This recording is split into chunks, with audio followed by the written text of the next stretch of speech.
So, what I want to talk about now is this question of using nuclear weapons by Russia, presumably. Um, what are the options? Why might we get there? What happens then?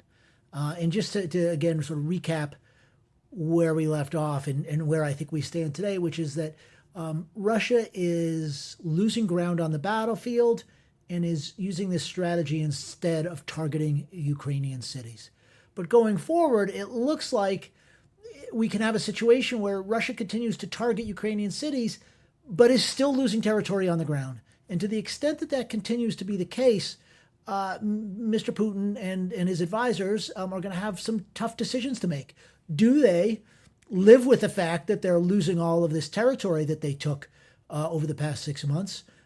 Or do they find some other way to try to turn the war in their favor?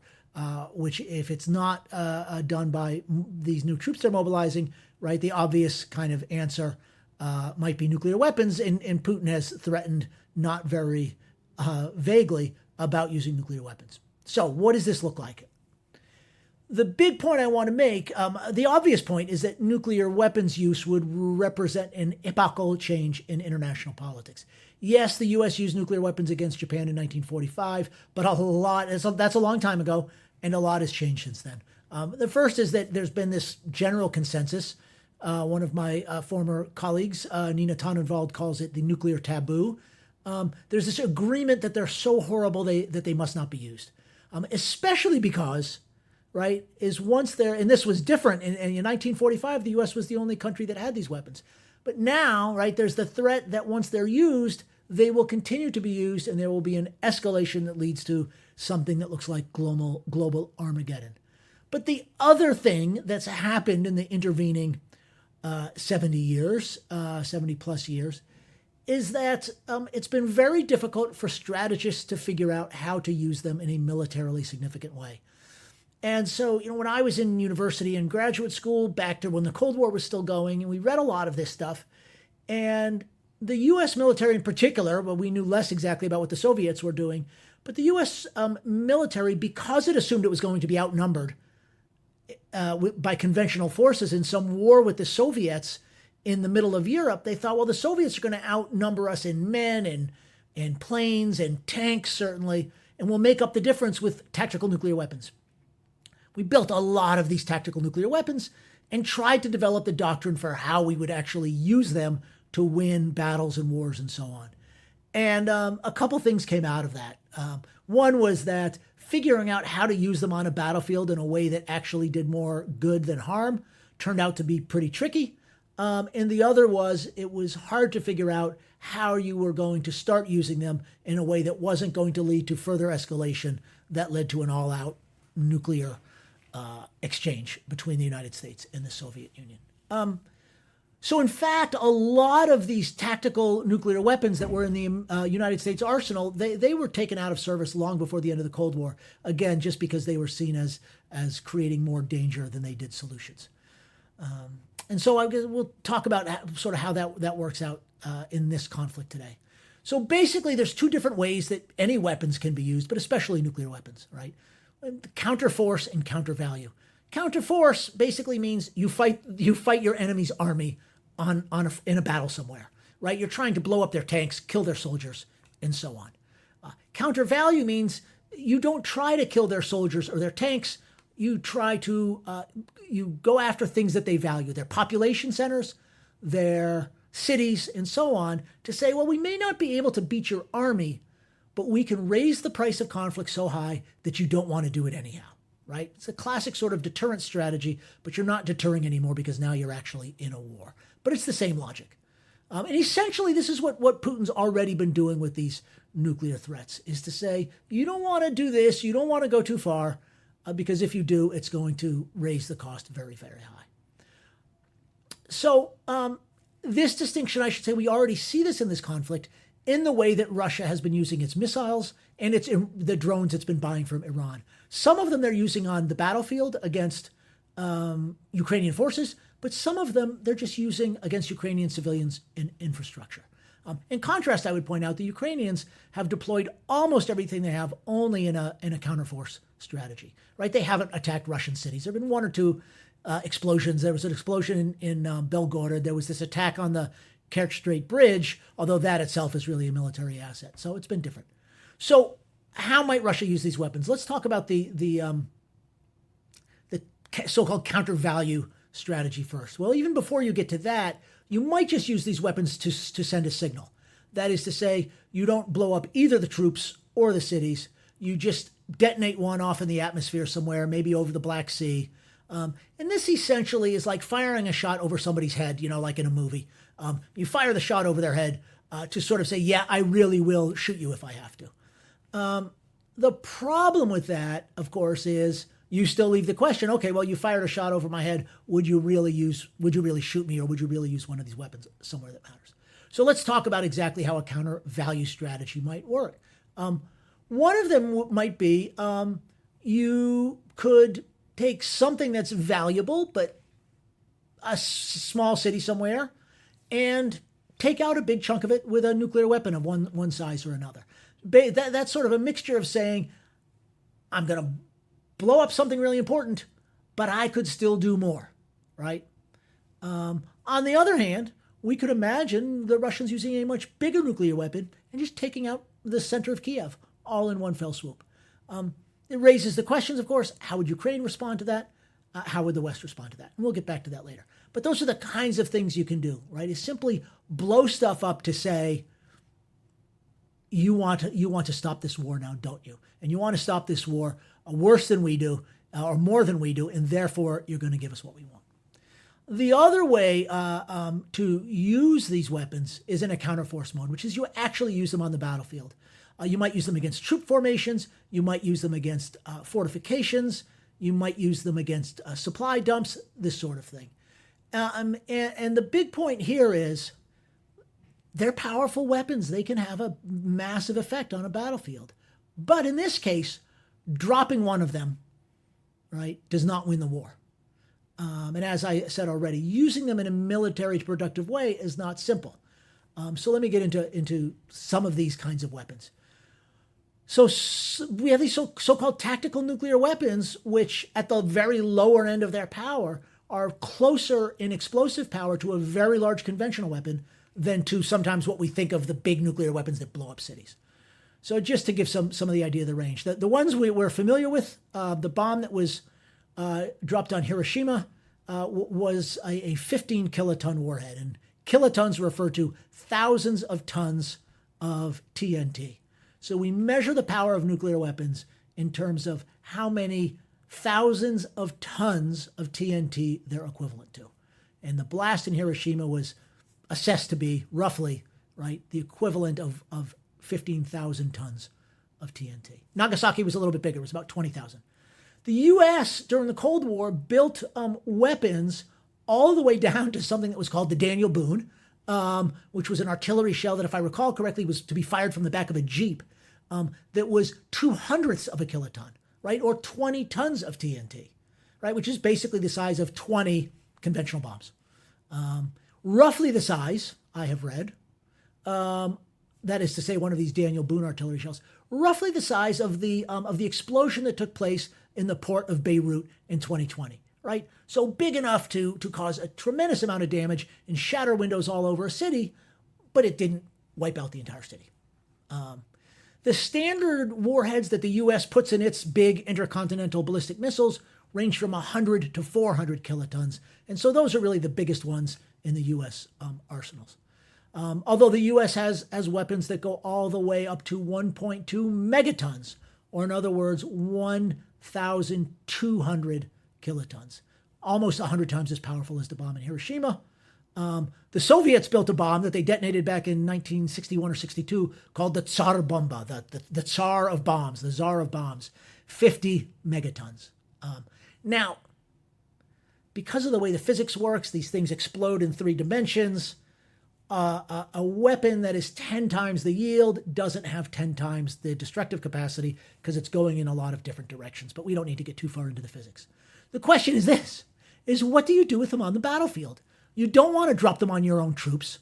You don't want to drop them too close to your own troops because you'll poison them to death. You don't necessarily want to drop them on any territory you want to immediately occupy afterwards, or territory onto which your troops are going to be rushing because they're all going to get irradiated. But as long as it's territory that you're not planning on seizing, you might use them against enemy troop formations or hardened targets like bunkers or against supplies. So think about this in the context of the current war.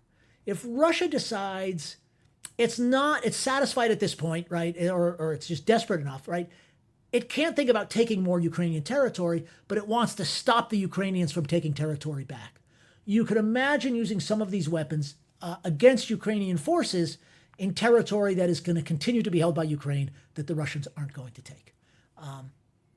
Now, is it worth using nuclear weapons on those things? I would point out that those kinds of targets, those kinds of attacks, can be completed by conventional explosive if you have enough of them.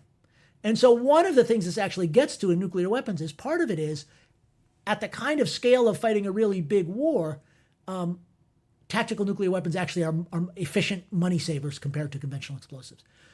So as we hear about the Russians maybe beginning to get short on supplies of some kinds of these missiles, you could imagine them thinking, well, we don't have enough conventional weapons to attack all the targets we want. Maybe we'll get after some of them with some tactical nuclear weapons. So tactical nuclear weapons quantitatively change. They increase your firepower, but they don't qualitatively change the kind of targets you can go after. And they create all kinds of problems in terms of radiation poisoning, nuclear fallout, which depending on which way the wind are blowing can come back to the attackers, not to mention the political fallout. So what happens with these kinds of attacks? It depends a lot, of course, on the size of the weapon and how it's deployed. Most of the people who get killed in a nuclear attack, we know this from Hiroshima and Nagasaki, but also there's tons and tons of modeling done over the years. Most of the people are killed by blast damage, which is to say, right, they create this shock wave and it knocks over buildings and collapses buildings on top of people or throws debris, and the debris kills people almost like a hurricane or a tornado, or it heaves people against walls. All this stuff is because of blasts. The closer you get to the so-called ground zero, you also have this immense amount of heat. And the area within, say, depending on the size of the warhead, 500 meters out to a kilometer, things can be simply vaporized or melted, incinerated. Usually that's redundant in the sense that the people who get killed by being vaporized are people who would have been killed by the blast damage anyhow. Then there's a bigger area where people get killed by heat and burns, and then people get killed by radiation. Although, as it turns out, at least in the immediate aftermath or the immediate effects, most people aren't killed by radiation. They're killed by blast and heat. What you will see then over a much longer period of time, and we have evidence of this from Hiroshima and Nagasaki, but also from nuclear accidents like the one in Chernobyl, is increased rates of certain kinds of cancers and other kinds of maladies that come from long-term exposure to increased radiation and some of the other toxic stuff that gets kicked up by these nuclear weapons. But a great deal depends on exactly how the weapons are used. Weapons that are detonated up in the air kick up less stuff and therefore create less fallout than ones that are detonated on the ground and so on.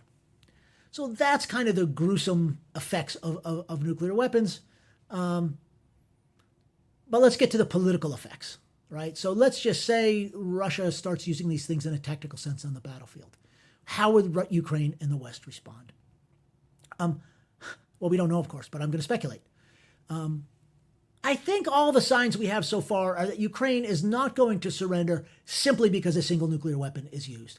It is true that Japan surrendered in World War II after the Hiroshima and Nagasaki bombings, but Japan had essentially already lost that war, right?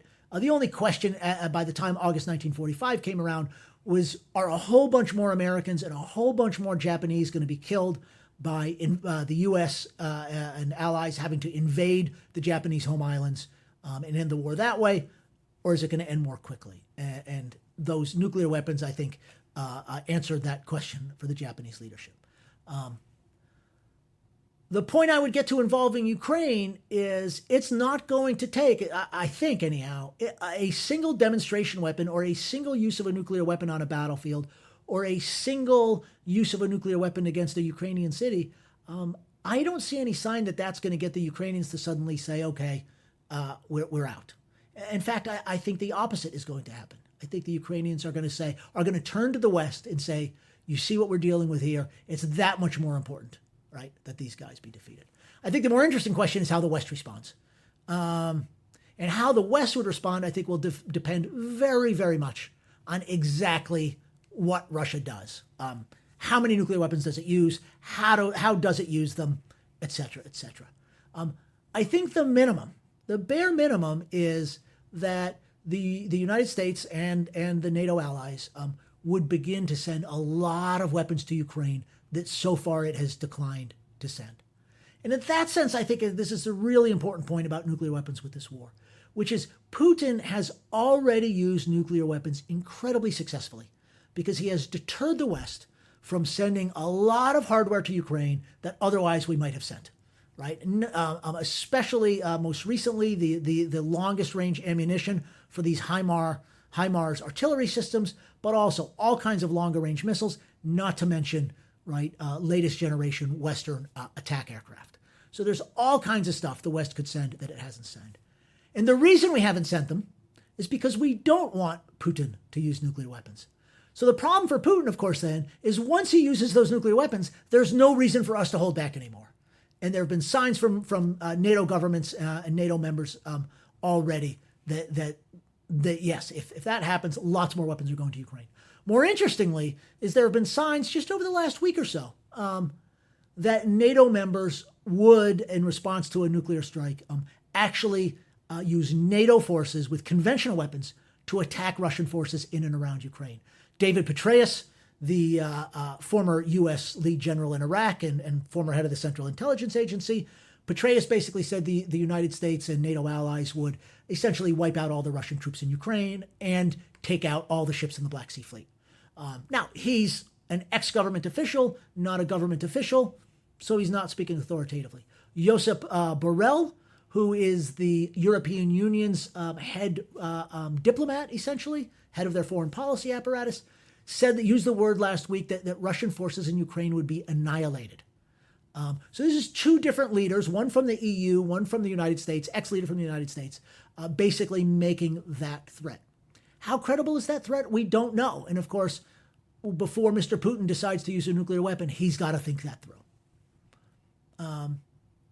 The point that I want to get at, though, is let's just say for the sake of argument, Russia uses a nuclear warhead either on the battlefield itself or up in the air or attacks a city. If what that leads to is a massive influx of Western armaments for Ukraine or even Western strikes against Russian targets in Ukraine, that would put his forces on the battlefield in an even tougher situation than before. In other words, the thing that prompted him to use nuclear weapons would be worsened by the effects of using the nuclear weapons, not improved. And so immediately then, one assumes he would then be facing the question of, okay, I've nuked, they've done this stuff, now my forces on the ground in Ukraine are even in worse shape, what do I do now? And of course, the only option other than giving up at that point or accepting defeat would be further escalation. It's hard to know where that might end. And I, as I say this, I hope Mr. Putin's people have gamed this out, right? And the gaming out, the real point is none of these steps that either side can take is ever the final step, right? You're always hoping that once you do X, the other side will say, okay, that's it, I give up. But whatever you do, the other side always has another further step of escalation up until the point, of course, where we're all dead and nobody can retaliate anymore. So my sense is that for Russia and for Putin, nuclear weapons use cause as many problems as they solve, but that might not be apparent because if the option is using nuclear weapons and hoping that that leads the West and Ukraine to give up, to back down, versus Putin himself having to accept defeat on the battlefield. It's hard to think that he's just going to say, okay, I guess I've lost here. So one hopes that cooler heads prevail, that at this point where Putin is thinking about using nuclear weapons or accepting defeat, that maybe at that point is a good time to start a serious conversation about how to end this thing. But we just don't know. So the big takeaways are nuclear weapons could be used in this conflict, but that's only the first step. They don't end the war. They don't solve anything. They just lead to a whole lot more of even more difficult, higher stakes questions.